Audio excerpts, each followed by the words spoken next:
Siqala usuku lethu ngezwi ngoba a word a day will always chase away the devil, and our verse of the day is found in the book of Daniel chapter 3 verse 17. uNkulunkulu wethu esimkhonzayo unamandla okusikhulula esithandweni somlilo ovuthayo. Yebo, uyakusikhulula esandleni sakho Nkosi.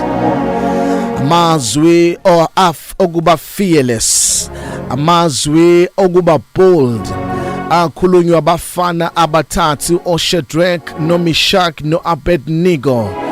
Bakhuluma lamazwi isithando somlilo bayasibona, bakhuluma lamazwi umlilo ovuthayo bayawubona, bakhuluma lamazwi isithando somlilo sesize saphindwa kasikhombisa. Kodwa bathi labafana, we are not ready to submit to any foreign god, we are not ready to bow to anything.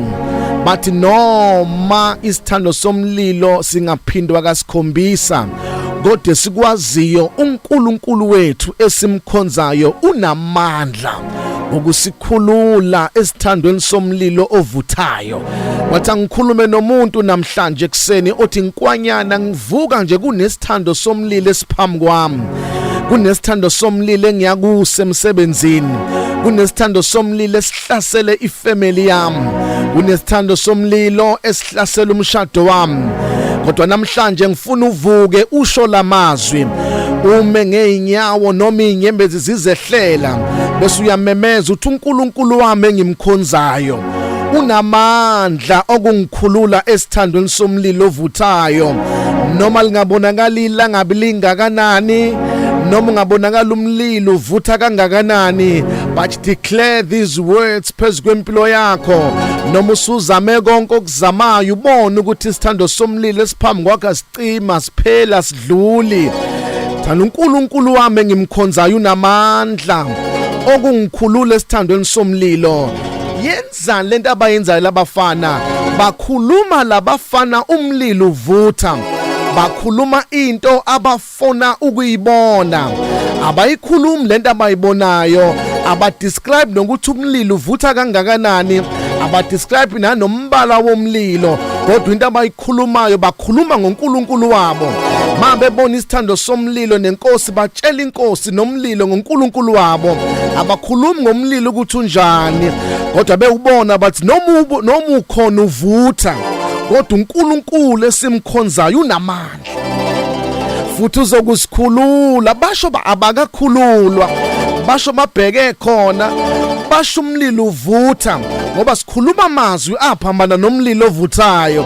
Noma subona ukuthi ushubuhanga kodwa sikhuluma amazwi aphambana nesimo, sisho lokho esifuna ukubona. Wathi uNkulunkulu wethu unamandla, uNkulunkulu wethu unamandla. Beze emlilweni amadoda ebasondeza, kodwa bebelokhu beshilo bethi uNkulunkulu wethu unamandla. Bebasondeza esithandweni somlilo, bangashintsha iconfession yabo, bathi hey Shadrach, uNkulunkulu wethu uzosikhulula. Shadrach uzosikhulula uNkulunkulu. Babasondeza amasosha ezobafaka emlilweni, kodwa balokhu beshilo bathi noma singaya khona kodwa sikwazi uNkulunkulu wethu unamandla. uNkulunkulu wethu uzosikhulula esithandweni somlilo ovuthayo. Sengathi ungasho njalo, ungamthuka uNkulunkulu, ungasuka uNkulunkulu mabona isithando somlilo, uthi noma ungakhona umlilo kodwa uNkulunkulu unamandla kunomlilo. uNkulunkulu unamandla kunesithando esivuthayo futhi uzosikhulula. Basho lento bathi uNkulunkulu uzosikhulula bengakakhululwa, kwagcina ukuthi bekhululwe ngoba basho bengakakhululwa.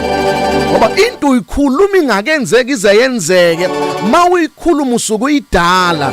Bathi uNkulunkulu wethu uzosikhulula bengakakhulu bebanjwa amasosha ombuso, kodwa bathi siyazi ukuthi uNkulunkulu uzosikhulula. Bakhululwa ngempela. Sikhona isithando somlilo, noma ngabe hlobululu lwesithando somlilo esivuthayo phambi kwakho.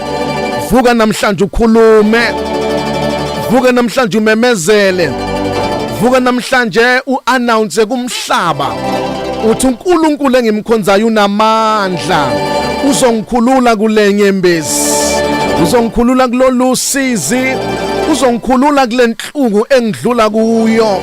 noma ngakakhululeki manje kodwa I am announcing it. Ngimemezela emhlabeni wonke ukuthi imhlaba yazini ukuthi kunonkulunkulu namandla okukhulula nayo. Uzongikhulula nami kulesi sithando somlilo. Ngizwa uNkulunkulu eksene ekhulula abantu kuyithando zomlilo. Ngizwa uNkulunkulu esula inyembezi abantu eksene. Lolu isandla sakhe yonke imililo bime phambi kwakho. Egameni lika Jesu uyakukhulula uNkulunkulu kuyo. Zonke izimbo kade uzile ungazophumula uzophuma kanjani? Ngizwa uNkulunkulu eksene uthi ukuhambela phambili. Uyocisha lowo mlilo, uyosula leso sithande besime phambi kwempilo yakho. Ngizwa uNkulunkulu namhlanje uthi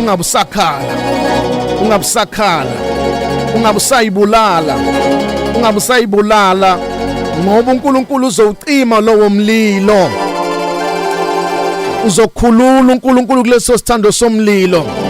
Uzokhulula umdala weinsuku. Sewukhala isikhathi eside kodwa namhlanje ngizwa amazulu ekseni athi ngizwile ukukhala kwakho, ngibonile ukukhandleka kwakho, ngehlile ukuba ngizokhulula.